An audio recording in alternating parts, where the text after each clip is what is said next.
ನಮಸ್ತೆ friends, welcome to our channel. ನಾವೆಲ್ಲರೂ ಚೆನ್ನಾಗಿರಬೇಕು ಅಂತ ದೇವರಲ್ಲಿ ಕೇಳ್ಕೊಳ್ತಾ ಈ ದಿನದ ವಿಡಿಯೋ ಸ್ಟಾರ್ಟ್ ಮಾಡ್ತಿದ್ದೀನಿ. ಈ ಕ್ಲಿಪ್ಪು ಹನುಮ ಜಯಂತಿ ದಿನದ ಕ್ಲಿಪ್ಪು. ಇದು ನಮ್ಮ ಬ್ರದರ್ ಆಫೀಸು. ಇಲ್ಲಿ ಪುಟ್ಟದಾದ ಹನುಮ ದೇವಸ್ಥಾನ ಇದೆ.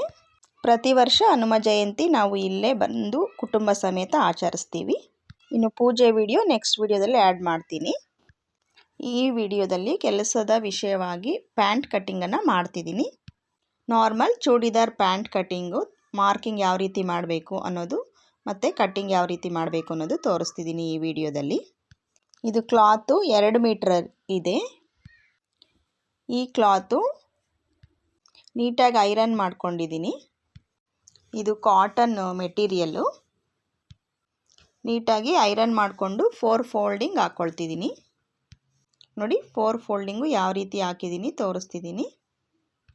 ಇದು ಫೋಲ್ಡಿಂಗ್ ನನ್ನ ಸೈಡ್ ಇದೆ, ಓಪನ್ನು ನನಗೆ ಆಪೋಸಿಟ್ ಸೈಡ್ ಇದೆ. ಇದು ಅಂಚು ಸೈಡು ನೀಟಾಗಿ ಒಂದೇ ಈಕ್ವಲ್ ಆಗಿರೋ ರೀತಿ ಜೋಡಿಸ್ಕೊಂಡಿದ್ದೀನಿ. ಇವರಿಗೆ ಪ್ಯಾಂಟು ಫುಲ್ ಲೆಂತು 40 ಇಂಚಸ್ ಬೇಕು. ಫ್ಯಾಬ್ರಿಕ್ ಎಷ್ಟಿದ್ರೆ ಅಷ್ಟು ಲೆಂತಾಗಿ ತಗೊಂಡಿದ್ದೀನಿ ನಾನು. ಬಾಟಮಲ್ಲಿ ಫೋಲ್ಡ್ ಮಾಡೋದಕ್ಕೋಸ್ಕರ ನಾನು ಟಾಪ್ ಪೀಸನ್ನು ತಗೊಳ್ತಿದ್ದೀನಿ. ಚೂಡಿದಾರ್ ಟಾಪಲ್ಲಿ ಉಳಿದಂಥ ಪೀಸನ್ನು ತಗೊಳ್ಬೇಕು, ಯಾಕಂದರೆ ಇದು ಲೆಂತ್ ಶಾರ್ಟೇಜ್ ಆಗುತ್ತೆ. ಅದಕ್ಕೋಸ್ಕರ ಪಾದ ಎಷ್ಟು ಅಗಲ ಬೇಕೋ ಅಷ್ಟಕ್ಕೆ ಮಾರ್ಕನ್ನು ಹಾಕ್ಕೊಂಡಿದ್ದೀನಿ. ಎಕ್ಸ್ಟ್ರಾ 2 ಇಂಚಸ್ಗೂ ಮಾರ್ಕನ್ನು ಹಾಕ್ಕೊಂಡಿದ್ದೀನಿ. ಈಗ ಫುಲ್ಲು ಲೆಂತ್ ಒಂದು ಸಲ ಅಳತೆ ಮಾಡಿಕೊಂಡು ಚೆಕ್ ಮಾಡ್ಕೊಳ್ತಿದ್ದೀನಿ ಎಷ್ಟು ಲೆಂತ್ ಬರುತ್ತೆ ಅಂತೇಳ್ಬಿಟ್ಟು. ಟೋಟಲ್ ಲೆಂತು 40 ಇಂಚಸ್ ಆಗಿರೋದ್ರಿಂದ ಈ ಕಾಲಿನ ಭಾಗ 32 ಇಂಚನ್ನು ತಗೊಳ್ತಿದ್ದೀನಿ ನಾನು. ಇನ್ನು 8 ಇಂಚು ಸೊಂಟದ ಪಟ್ಟಿ ಬರುತ್ತೆ.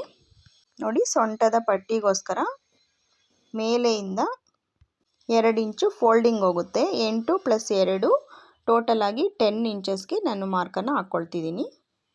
ಇದು ಫ್ಯಾಬ್ರಿಕ್ ಟೋಟಲ್ ಎಷ್ಟು ಲೆಂತ್ ಇದೆ ಅಷ್ಟನ್ನು ನಾನು ತಗೊಂಡಿದ್ದೀನಿ. ಹಾಗೆಯೇ ನೆಕ್ಸ್ಟು ಮೇಲೆಯಿಂದ 2 ಇಂಚು ಫೋಲ್ಡಿಂಗ್ ಹೋದರೆ 10 ಇಂಚಸಲ್ಲಿ 8 ಇಂಚು ಪಟ್ಟಿ ಲೆಂತ್ ಸಿಗುತ್ತೆ. ಪಟ್ಟಿ ಅಗಲ ಬಂದು ಇವ್ರಿಗೆ ವೇಸ್ಟು 46 ಇಂಚಸ್ ಬೇಕು. ಒಂದು 2 ಇಂಚಸ್ ಲೂಸ್ ಆ್ಯಡ್ ಮಾಡಿಕೊಂಡು 12 ಇಂಚಸ್ಗೆ ಒಂದು ಮಾರ್ಕನ್ನು ಹಾಕ್ಕೊಳ್ತಿದ್ದೀನಿ. ಇದು ಸೊಂಟದ ಸುತ್ತಳತೆ. ಹಾಗೆಯೇ ಮೇಲೇನು 12 ಇಂಚಸ್ಗೆ ಒಂದು ಮಾರ್ಕ್ ಹಾಕ್ಕೊಳ್ತಿದ್ದೀನಿ. ಹಾಗೆಯೇ ಇಷ್ಟು ಮಾರ್ಕ್ ಹಾಕ್ಕೊಂಡಿದ್ದಾದಮೇಲೆ ಈ ನಾನು ಮಾರ್ಕ್ ಹಾಕ್ಕೊಂಡಿರೋದನ್ನು ಸ್ಟ್ರೈಟಾಗಿ ಲೈನನ್ನು ಮಾರ್ಕ್ ಮಾಡ್ಕೊಳ್ತಿದ್ದೀನಿ. ನೋಡಿ, ಇದು ಸೊಂಟದ ಪಟ್ಟಿ ಬಾಕ್ಸ್ ಶೇಪಲ್ಲಿ ನಮಗೆ ಸಿಗುತ್ತೆ. ಈ ರೀತಿ ಮಾರ್ಕನ್ನು ಹಾಕ್ಕೊಂಡಿದ ನಂತರ ನೋಡಿ, ಇಲ್ಲಿ ಕಾಲಿನ ಭಾಗ ಫ್ರಿಲ್ಸ್ ಬೇಕಾದಕ್ಕೋಸ್ಕರ ಬೇಕು. ಎಷ್ಟು ಕ್ಲಾತ್ ಇದ್ದರೆ ಅಷ್ಟು ಕ್ಲಾತನ್ನು ತಗೊಳ್ತಿದ್ದೀನಿ. ನಾರ್ಮಲ್ ಫ್ರಿಲ್ಸ್ ಇಡ್ತಿದ್ದೀನಿ ಈ ಪ್ಯಾಂಟ್ಗೆ. ಇದು ಸ್ಟ್ರೈಟಾಗಿ ಒಂದು ಲೈನ್ ಹಾಕ್ಕೊಂಡಿದ್ದೀನಿ. ಹಾಗೆಯೇ ನೆಕ್ಸ್ಟು ಈ ಕಡೆ ನಾನು ಮಾರ್ಕ್ ಹಾಕ್ಕೊಂಡಿದ್ದೀನಲ್ವ ಸ್ಟ್ರೈಟಾಗಿ ಲೈನು, ಆ ಲೈನಿಂದ ಕೆಳಗಡೆಗೆ 10 ಇಂಚಿಗೆ ಮಾರ್ಕನ್ನು ಹಾಕ್ಕೊಳ್ತಿದ್ದೀನಿ. ಇದು ಕಾಲಿನ ಮಧ್ಯಭಾಗ ಬರುತ್ತಲ್ವ, ಅಲ್ಲಿ ಎಷ್ಟು ಲೂಸ್ ಬೇಕು ಅನ್ನೋದು ನೋಡಿಕೊಂಡು 9.5 ಅಥವಾ 10-10.5 ತಗೊಳ್ಬೋದು. ಇಲ್ಲಿ 2.5 ಇಂಚಿಗೆ ನಾನು ಮಾರ್ಕನ್ನು ಹಾಕ್ಕೊಂಡಿದ್ದೀನಿ ಶೇಪ್ ಕೊಡೋದಕ್ಕೋಸ್ಕರ. ಈ ಮಾರ್ಕಿಂದ ಮತ್ತು ಪಾದದ ಅಗಲ ತಗೊಂಡಿದ್ದೀನಲ್ವ ಆ ಮಾರ್ಕನ್ನು ಸೇರಿಸ್ತಾ ಒಂದು ಲೈನನ್ನು ಹಾಕ್ಕೊಳ್ತಿದ್ದೀನಿ. ಇಲ್ಲಿ 2.5 ಇಂಚ್ ಕೊಟ್ಟಿದ್ದೀನಲ್ವ ಅಲ್ಲಿ ಲೈಟಾಗಿ ಒಂದು ಕರ್ವ್ ರೀತಿ ಶೇಪನ್ನು ತಗೊಳ್ತಿದ್ದೀನಿ. ಈಗ ಈ ಪಾಯಿಂಟಿಂದ ಕಾಲಿನ ಪಾದದ ಸುತ್ತಳತೆಯ ಅರ್ಧ ಭಾಗ ತಗೊಂಡಿದ್ದೀನಲ್ವ ಅಲ್ಲಿಗೆ ಒಂದು ಲೈನನ್ನು ಹಾಕ್ಕೊಂಡಿದ್ದೀನಿ. ಇದು ನಾವು ಎಕ್ಸ್ಟ್ರಾ ಕ್ಲಾತು ಬಿಟ್ಕೊಂಡಿದ್ದೀವಲ್ವ ಆ ಪಾಯಿಂಟ್ಗೆ ಸೇರಿಸ್ಬೇಕು. ಇದು ಸ್ಟಿಚ್ ಮಾಡುವಾಗ ಇನ್ನು 2 ಇಂಚಸ್ ಒಳಗಡೆಗೆ ಸ್ಟಿಚ್ ಮಾಡಿಕೊಂಡ್ರೆ ಸರಿ ಹೋಗುತ್ತೆ. ಈಗ ನೋಡಿ, ಪ್ಯಾಂಟ್ ಮಾರ್ಕಿಂಗು ಕಂಪ್ಲೀಟ್ ಆಗಿದೆ. ಬಾಟಮಲ್ಲಿ ಫೋಲ್ಡ್ ಮಾಡೋದಕ್ಕೋಸ್ಕರ ಟಾಪ್ ಪೀಸನ್ನು ತಗೊಳ್ಬೇಕು. ಫೋಲ್ಡಿಂಗೋಸ್ಕರ ನಾನು ಕ್ಲಾತು ಎಕ್ಸ್ಟ್ರಾ ಬಿಟ್ಕೊಂಡಿಲ್ಲ, ಇಲ್ಲಿ ಕ್ಲಾತು ಇಲ್ಲದೆ ಇರೋ ಕಾರಣದಿಂದ. ಹಾಗೆಯೇ ಸೊಂಟದ ಪಟ್ಟಿಗೋಸ್ಕರ ಅಗಲ 12, ಉದ್ದ 10 ಇಂಚನ್ನು ತಗೊಂಡಿದ್ದೀನಿ. 10 ಇಂಚು ಮತ್ತು 12 ಇಂಚಿಗೆ ಮಾರ್ಕನ್ನು ಮಾಡಿ ಬಾಕ್ಸ್ ರೀತಿ ಮಾರ್ಕಿಂಗನ್ನು ಮಾಡ್ಕೊಂಡಿದ್ದೀನಿ. ನಂತರ ಈ ಬಾಕ್ಸ್ ಶೇಪು ಎಂಡ್ ಆಗುತ್ತಲ್ವ ಅಲ್ಲಿಂದ ಹಾಗೆ ಕಂಟಿನ್ಯೂ ಮಾಡಿಕೊಂಡು ಎಲ್ಲ ಕ್ಲಾತನ್ನು ತಗೊಂಡು ಲಾಸ್ಟಿಂದ 10 ಇಂಚಸ್ಗೆ ಮಾರ್ಕ್ ಹಾಕ್ಕೊಂಡು 2.5 ಇಂಚು ಶೇಪ್ ಕೊಟ್ಟು ಮಾರ್ಕಿಂಗನ್ನು ಮಾಡಿದ್ದೀನಿ. ಇದು ಪ್ಯಾಂಟ್ ಮಾರ್ಕಿಂಗು ಇಷ್ಟೇ. ಇದು ಮಾರ್ಕಿಂಗು ನಿಮ್ಗೆ ಅರ್ಥ ಆಗಿದೆ ಅಂತ ಅಂದ್ಕೊಂಡಿದ್ದೀನಿ. ಬೈ ಚಾನ್ಸ್ ನಿಮ್ಗೆ ಅರ್ಥ ಆಗಿಲ್ಲ ಅಂದರೆ ಕಮೆಂಟಲ್ಲಿ ತಿಳಿಸಿ ಎಲ್ಲಿ ಅರ್ಥ ಆಗಲಿಲ್ಲ ಅಂದ್ಬಿಟ್ಟು. ಈಗ ಇದನ್ನು ಮಾರ್ಕಿಂಗ್ ಮಾಡಿಕೊಂಡ ರೀತಿಯಲ್ಲಿ ನೀಟಾಗಿ ಕಟ್ ಮಾಡ್ಕೊಳ್ಳೋಣ. ಇದು ನಾರ್ಮಲ್ ಪ್ಯಾಂಟ್ ಕಟ್ಟಿಂಗು ತುಂಬ ಈಸಿ ಇದೆ. ಸೇಮ್ ಇದೇ ರೀತಿ ಫ್ಯಾಬ್ರಿಕ್ಕು ಇನ್ನೊಂದು ಚೂಡಿದಾರ್ ಮೆಟೀರಿಯಲ್ಲು ಇದೆ, ಆದರೆ ಕಲರ್ ಚೇಂಜ್. ಅದು ಸ್ವಲ್ಪ ಲೈಟ್ ಪಿಂಕ್ ಆಗಿದೆ, ಇದು ಸ್ವಲ್ಪ ರೆಡ್ ಕಲರ್ ಇದೆ. ಕಲರ್ ಕ್ರೀಮ್ ಕಲರೇ, ಆದರೆ ಇದರಲ್ಲಿ ರೆಡ್ ಲೈನ್ಸ್ ಬಂದಿದೆ, ಅದರಲ್ಲಿ ಪಿಂಕ್ ಲೈನ್ಸ್ ಬಂದಿದೆ. ಎರಡು ಬೇರೆ ಬೇರೆ ಕಸ್ಟಮರ್ದು. ನೋಡಿ, ಇಲ್ಲಿ ಒಂದು ಫೋಲ್ಡಿಂಗ್ ಇರುತ್ತೆ, ಆ ಫೋಲ್ಡಿಂಗನ್ನು ನಾನು ಸಪ್ರೇಟ್ ಮಾಡ್ಕೊಳ್ತಿದ್ದೀನಿ. 2 ಲೇಯರು ಓಪನ್ ಇರುತ್ತೆ, 2 ಲೇಯರು ಫೋಲ್ಡಿಂಗ್ ಇರುತ್ತೆ, ಅದನ್ನು ಕಟ್ ಮಾಡ್ಕೊಂಡಿದ್ದೀನಿ. ಈಗ ಹಾಗೇ ನೋಡಿ ಸೊಂಟದ ಪಟ್ಟಿನೂ ಕಟ್ ಮಾಡ್ಕೊಳ್ತಿದ್ದೀನಿ. ಇಷ್ಟು ಕಟ್ ಮಾಡ್ಕೊಂಡಿದ್ದಾದಮೇಲೆ ಇಲ್ಲಿ ಮಧ್ಯಕ್ಕೆ ಒಂದು ನ್ಯಾಚ್ ಕೊಡ್ತಿದ್ದೀನಿ. ಇದು ಫ್ರಿಲ್ಸ್ ಕೊಡುವಾಗ ನಮಗೆ ಈ ನ್ಯಾಚ್ ಯೂಸ್ ಆಗುತ್ತೆ. ಇಷ್ಟು ಕಟ್ ಮಾಡ್ಕೊಂಡಿದ್ದು ಕಂಪ್ಲೀಟ್ ಆಯಿತು. ಈಗ ಇದು ಸೊಂಟದ ಪಟ್ಟಿಗೋಸ್ಕರ ಮಾರ್ಕ್ ಹಾಕ್ಕೊಂಡಿದ್ದೀನಲ್ಲ, ಅದನ್ನು ಕಟ್ ಮಾಡ್ಕೊಳ್ತಿದ್ದೀನಿ. ಇನ್ನು ಪಟ್ಟಿ ಕಟ್ ಮಾಡಿಕೊಂಡು ಉಳಿದಂಥ ಕ್ಲಾತು ಎತ್ತಿಟ್ಕೊಳ್ತಿದ್ದೀನಿ, ಅದು ಟಾಪ್ಗೆ ಯೂಸ್ ಆಗುತ್ತೆ.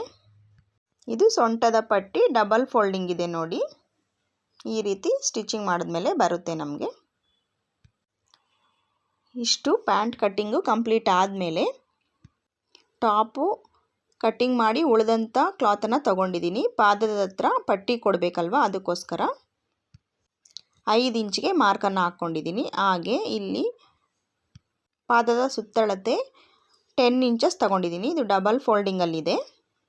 ಇದು 2 ಪಟ್ಟಿಯಾಗಿ ನಾನು ಡಿವೈಡ್ ಮಾಡಿಕೊಂಡು ಕಟ್ ಮಾಡ್ಕೊಳ್ತಿದ್ದೀನಿ. ಇದಕ್ಕೆ ಫ್ಯೂಸಿಂಗ್ ಕೊಟ್ಟು ಪಟ್ಟಿನ ಸ್ಟಿಚ್ ಮಾಡ್ತೀನಿ. ಪಟ್ಟಿ ಡಬಲ್ ಫೋಲ್ಡಿಂಗ್ ಎಲ್ಲ ಮಾಡ್ಕೊಂಡಿದ್ದಾದಮೇಲೆ ನಮಗೆ ಎಷ್ಟು ಅಗಲ ಬೇಕೋ ಅಷ್ಟನ್ನು ಪಟ್ಟಿ ಇಟ್ಕೊಂಡು ಉಳಿದದ್ದನ್ನು ನಾವು ಕಟ್ ಮಾಡ್ಬೋದು. ಬಾಟಮಲ್ಲಿ ಸ್ಟ್ರೈಟಾಗಿರೋದಕ್ಕೋಸ್ಕರ ಸ್ಟ್ರೈಟಾಗಿ ಕಟ್ ಮಾಡ್ಕೊಳ್ತಿದ್ದೀನಿ. ಇನ್ನು ಈ ಪಟ್ಟಿ ಸ್ಟ್ರೈಟಾಗಿದ್ರೇ ನಮಗೆ ಸ್ಟಿಚಿಂಗಲ್ಲಿ ನೀಟಾಗಿ ಚೆನ್ನಾಗಿ ಕಾಣುತ್ತೆ. ಸ್ಟಿಚಿಂಗ್ ಆಗುವಾಗ ಇದಕ್ಕೆ ಕಂಪಲ್ಸರಿ ಫ್ಯೂಸಿಂಗನ್ನು ಕೊಡಬೇಕು. ನೋಡಿ, ಇದಿಷ್ಟು ಪ್ಯಾಂಟ್ ಕಟ್ಟಿಂಗು. ಹಾಗೆಯೇ ಈ ಪಾದದ ಪಟ್ಟಿ ಎಲ್ಲಿ ಬರುತ್ತೆ ಅನ್ನೋದು ಒಂದು ಐಡಿಯಾಗೋಸ್ಕರ, ಬಿಗಿನರ್ಸ್ಗೋಸ್ಕರ ತೋರಿಸ್ತಿದ್ದೀನಿ ನೋಡಿ. ಇದು ಪ್ಯಾಂಟು ಫ್ಯಾಬ್ರಿಕ್ಕು ಉದ್ದ ಕಡಿಮೆ ಇದ್ದಿದ್ದರಿಂದ ಈ ರೀತಿ ಅಡ್ಜಸ್ಟ್ಮೆಂಟನ್ನು ಮಾಡ್ತಿದ್ದೀನಿ ನೋಡಿ. ಫ್ಯೂಸಿಂಗ್ ಕೊಟ್ಟು ಡಬಲ್ ಫೋಲ್ಡಿಂಗ್ ಸ್ಟಿಚಿಂಗ್ ಎಲ್ಲ ಕಂಪ್ಲೀಟ್ ಆದಮೇಲೆ ಎಷ್ಟು ಬೇಕೋ ಅಷ್ಟನ್ನು ಅಟ್ಯಾಚ್ ಮಾಡಿಕೊಂಡು ಎಕ್ಸ್ಟ್ರಾ ಉಳಿದದ್ದನ್ನು ಕಟ್ ಮಾಡಾಕ್ತೀನಿ.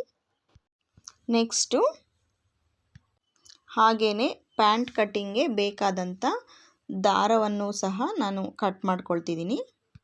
ಪ್ಯಾಂಟ್ ಕಟ್ ಮಾಡಿ ಉಳಿದಂಥ ಕ್ಲಾತ್ ಇತ್ತಲ್ವ, ಆ ಕ್ಲಾತಲ್ಲಿ ದಾರವನ್ನು ಸ್ಟಿಚ್ ಮಾಡೋದಕ್ಕೋಸ್ಕರ ಸ್ಟ್ರೈಟಾಗಿ ಪೀಸನ್ನು ಕಟ್ ಮಾಡ್ಕೊಳ್ತಿದ್ದೀನಿ. ಇದು ಈಗಲೇ ಕಟ್ ಮಾಡಿ ಇಟ್ಕೊಂಡ್ರೆ ಸ್ಟಿಚಿಂಗ್ ಮಾಡುವಾಗ ಬೇಗನೆ ಸ್ಟಿಚಿಂಗ್ ಕಂಪ್ಲೀಟ್ ಮಾಡ್ಬೋದು. ಈ ಡ್ರೆಸ್ ಅರ್ಜೆಂಟಾಗಿ ಸ್ಟಿಚ್ ಮಾಡಿ ಕೊಡಬೇಕಾಗಿರೋದ್ರಿಂದ ನಾನು ಸ್ಟಿಚಿಂಗ್ ವಿಡಿಯೋನ ಮಾಡ್ತಾ ಇಲ್ಲ, ಟೈಮ್ ಇಲ್ಲದೆ ಇರೋ ಕಾರಣದಿಂದ. ದಾರಕ್ಕೋಸ್ಕರ ಒಂದು 5-6 ಪೀಸನ್ನು ಕಟ್ ಮಾಡ್ಕೊಳ್ತಿದ್ದೀನಿ, ಸ್ಟ್ರೈಟ್ ಪೀಸು. ಇನ್ನು ಈ ವಿಡಿಯೋ ಟೈಲರಿಂಗ್ ಬಿಗಿನರ್ಸ್ಗೋಸ್ಕರ ಮಾಡಿರೋ ವಿಡಿಯೋ. ಗೊತ್ತಿರೋರಿದ್ದರೆ ಈ ವಿಡಿಯೋನ ಸ್ಕಿಪ್ ಮಾಡಿ, ಅವರು ನೋಡುವಂಥ ಅವಶ್ಯಕತೆ ಇಲ್ಲ. ಯಾರಿಗೆ ಪ್ಯಾಂಟ್ ಕಟ್ಟಿಂಗು ಮಾರ್ಕಿಂಗ್ ಬರೋದಿಲ್ಲ ಅವರಿಗೋಸ್ಕರ ಮಾಡಿರುವಂಥ ವಿಡಿಯೋ ಇದು. ಇನ್ನು ಈ ವಿಡಿಯೋ ಇಷ್ಟ ಆಗಿದರೆ ಈ ವಿಡಿಯೋಗೆ ಒಂದು ಲೈಕ್ ಕೊಡಿ. ಹಾಗೆ ನಿಮ್ಮ ಅಭಿಪ್ರಾಯನ ಕಮೆಂಟ್ ಮೂಲಕ ತಿಳಿಸಿ. ನನ್ನ ಚಾನಲ್ನ ಸಬ್ಸ್ಕ್ರೈಬ್ ಮಾಡ್ಕೊಂಡು ಸಪೋರ್ಟ್ ಮಾಡಿ. ಈ ರೀತಿ ಟೈಲರಿಂಗ್ ರಿಲೇಟೆಡ್ ವಿಡಿಯೋಸು ನನ್ನ ಚಾನಲಲ್ಲಿ ಅಪ್ಲೋಡ್ ಆಗ್ತಿರುತ್ತೆ. ಬಿಗಿನರ್ಸ್ಗೆ ಯೂಸ್ ಆಗುತ್ತೆ ಅಂತೇಳ್ಬಿಟ್ಟು ಈ ವಿಡಿಯೋನ ಅಪ್ಲೋಡ್ ಮಾಡ್ತಿದ್ದೀನಿ. Thanks for watching my video. Bye friends. ಜೈ ಶ್ರೀರಾಮ್.